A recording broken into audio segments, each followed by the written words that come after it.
Black beauties, early days in the meadow. The first place that I can well remember was a large, pleasant meadow with a pond of clear water in it. Some shady trees limit over it, and rushes and water lilies grew at the deep end. Over the hedge on one side we looked into a plowed field, and on the other we looked over a gate at our master's house, which stood by the roadside. At the top of the meadow was a plantation of fir trees, and at the bottom a running brook overhung by a steep bank.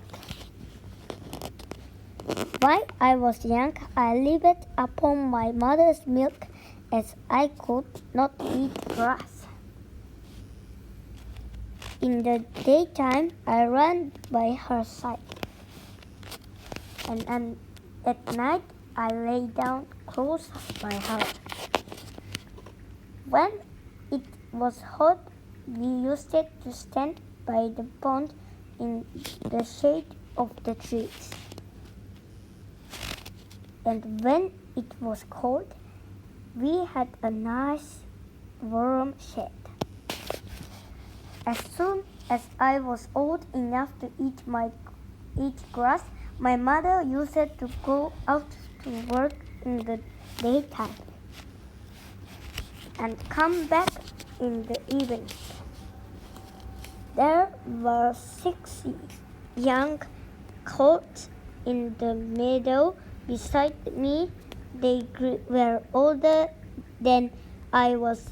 Some were nearly as large as grown-up horses.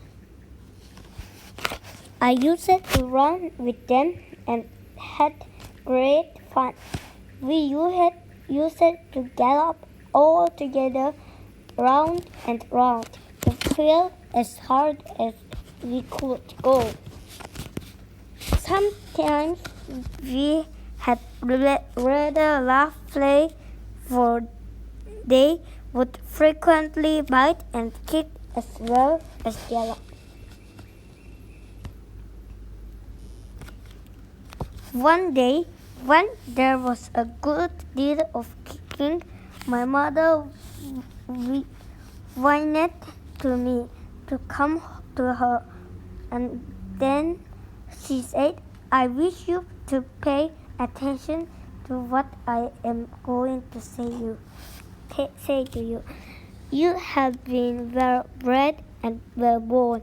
Your father had a great name in this part, and your grandfather won the cup 2 years at the Newmarket races. Your grandmother had the sweetest temper of any horse I ever knew, and I think you have never seen me kick or bite. I hope you will grow up gentle and good and never learn bad ways. Do your work with a good will. Lift your feet up well, then you trot, and never bite or kick ever in play." I have never forgotten my mother's advice.